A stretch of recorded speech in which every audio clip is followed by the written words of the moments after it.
ಈಗ ಸಿಲಿಕಾನ್ ಸಿಟಿಯ ಮತ್ತಷ್ಟು ಪ್ರಮುಖ ಸುದ್ದಿಗಳನ್ನ ಕ್ವಿಕ್ ಆಗಿ ನೋಡ್ತಾ ಹೋಗೋಣ ರೌಂಡ್ ಅಪ್ ನಲ್ಲಿ. ಮುಂಜಾನೆಯಲ್ಲಿ ಕಳ್ಳರು ಮನೆಗೆ ಬರ್ತಾರೆ ಅಂತ ಸಿಸಿಟಿವಿ ವಿಡಿಯೋ ಸಮೇತ ವ್ಯಕ್ತಿಯೊಬ್ಬರು ಸೋಷಿಯಲ್ ಮೀಡಿಯಾದಲ್ಲಿ ಪೋಸ್ಟ್ ಮಾಡಿದ್ದಾರೆ. ಬೆಂಗಳೂರಿನ ವಿಜಯನಗರದಲ್ಲಿ 2:20 ಸುಮಾರಿಗೆ ಕಳ್ಳನೊಬ್ಬ ಮನೆಗೆ ಎಂಟ್ರಿ ಕೊಟ್ಟಿದ್ದು, ಸಿಸಿಟಿವಿ ವಿಡಿಯೋ ನೋಡಿದ ವ್ಯಕ್ತಿ ಇದನ್ನ ಪೊಲೀಸರಿಗೆ ಟ್ಯಾಗ್ ಮಾಡಿ ಕ್ರಮ ಕೈಗೊಳ್ಳುವಂತೆ ಸೂಚಿಸಿದ್ದಾರೆ. ಮನೆ ಮುಂದೆ ನಿಲ್ಲಿಸಿದ ಬೈಕನ್ನೇ ದುಷ್ಕರ್ಮಿಗಳು ಹೊತ್ತೊಯ್ದಿದ್ದಾರೆ. ನಗರದ ಸಾರಕಿಯ 3ನೇ ಮುಖ್ಯ ರಸ್ತೆಯಲ್ಲಿ ಈ ಘಟನೆ ನಡೆದಿದೆ. ಕಳ್ಳನೋರ್ವ ನಿನ್ನೆ ನಸುಕಿನ ಜಾವ 3:40 ಸುಮಾರಿಗೆ ರಘು ಅನ್ನೋರ ಮನೆ ಮುಂದೆ ನಿಲ್ಲಿಸಿದ ಬೈಕನ್ನ ಕದ್ದು ಪರಾರಿಯಾಗಿದ್ದಾನೆ. ಘಟನೆಯ ದೃಶ್ಯ ಸಿಸಿ ಕ್ಯಾಮೆರಾದಲ್ಲಿ ಸೆರೆಯಾಗಿದ್ದು, ಜೆಪಿ ನಗರ ಪೊಲೀಸ್ ಠಾಣೆಯಲ್ಲಿ ಈ ಬಗ್ಗೆ ದೂರು ದಾಖಲಾಗಿದೆ.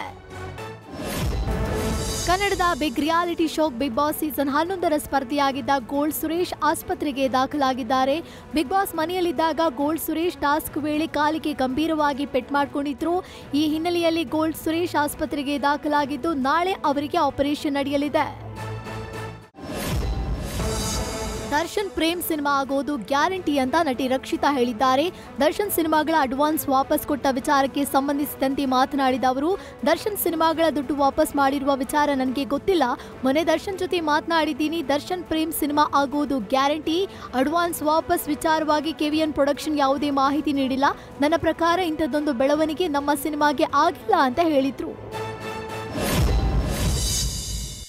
ಇದಾಗಿತ್ತು ಇವತ್ತಿನ ಬೆಂಗಳೂರು ಲೈವ್. ಕ್ಷಣ ಕ್ಷಣದ ಮಾಹಿತಿಗಾಗಿ ನೋಡ್ತಾ ಇರಿ ನ್ಯೂಸ್ ಫಸ್ಟ್, ನಿರ್ಭೀತಿಯಿಂದ ನಿಮ್ಮ ಪರವಾಗಿ.